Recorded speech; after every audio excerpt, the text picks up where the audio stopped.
Salute, Elder Black Light.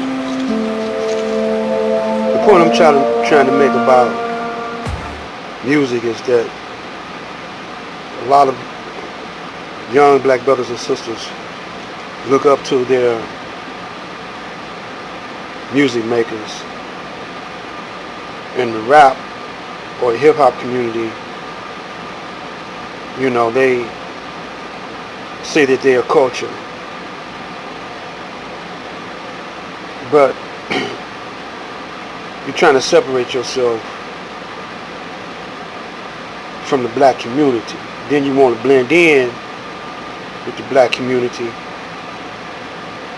but your music executives, you know, they won't let you get too heavy in your messaging to save your people.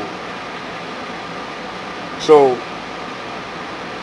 when you sign a contract, any kind of contract with the music industry, you got them also holding your music hostage, because distribution, you got to get paid for that. So you got different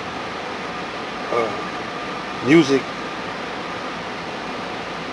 unions. Make sure you get your money when it's played on the air, when it's played on the movies, YouTube, any place, jukeboxes. They don't hardly have that no more, but any place on YouTube, on the internet. But back in the day, we didn't have that, no internet, but we had jukeboxes, the radio, and you got ASCAT, you got BMI, you got CSAC for commercials, television commercials, and other little small television productions. You got Astra. All of us ran by Caucasians. In your distribution, you don't handle that. That's why a whole lot of brothers getting beat out a whole lot of money. Because the only thing brothers want to do is be independent with a label. But independence, you don't have no distribution. You know. And that reflects me on a brother here in Detroit. He was a radio DJ. Plus he had a record company. His own independent record company.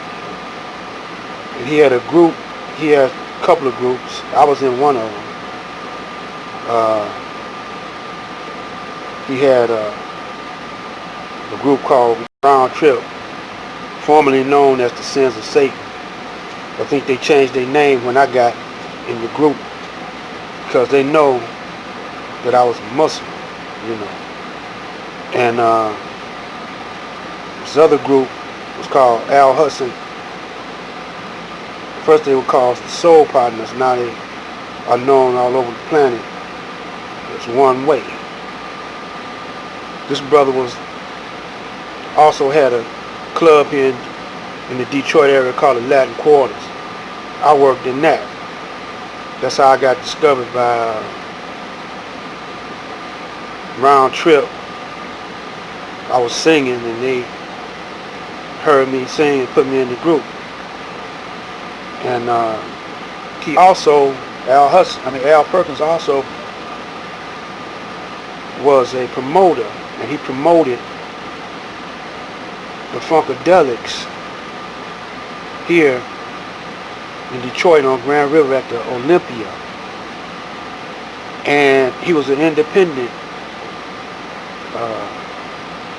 promoter. He danced by his own tunes. And the gangsters in the promotion part of the industry didn't like that, and so they came to chase him. And it's because he didn't sign up with the promotion union. for lack of a better word. They chased him, and while they was chasing him, they thought he was out of town, but he was right here in the city, underground. And my wife's mother worked for him, so she introduced me to Al Perkins with some of my original music. He heard one song called "Went Away My Love," and he said, "I want to sign you up." The day he said that, he was playing poker, or the night he said he was playing poker with Al Hudson, not with Al Hudson, but with Dramatics, R.J. Reynolds of the Dramatics, and I think Ron Banks was sitting around the table. And so he told me to come the next day because he didn't have no contracts in the house, but they was at the office. So meet him at the office. And before I got there, it came out over the news that he was shot in the head. And so that's when I first started. This was back in the 70s or early 80s when this happened. And that's when I know they played dirty. So after that, I got with Don Davis, who owned United Sound. And then I had a chance to get with Westbound Records with this guy named Barney, but I didn't like his style. So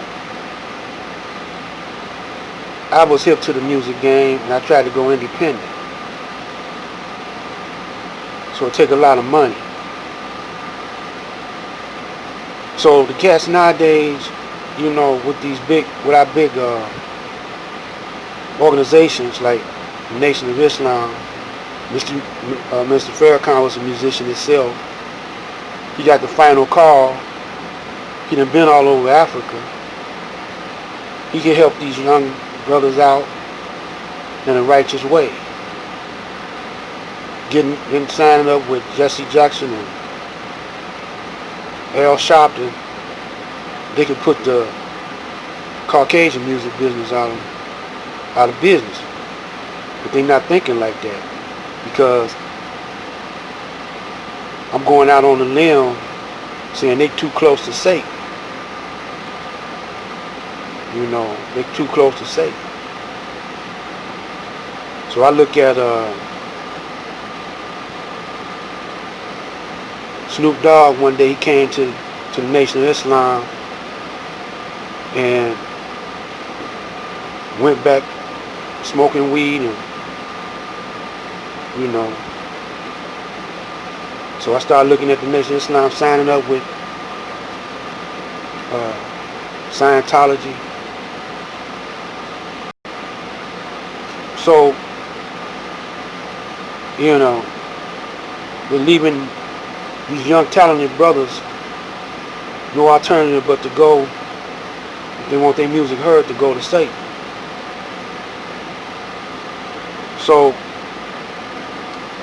you brothers and sisters now need to look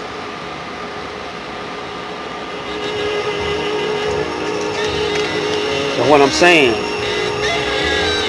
before you start following in after these celebrities. That's why Tupac is dead, Michael Jackson dead. It was too late. They signed the contract with Satan, Black Light.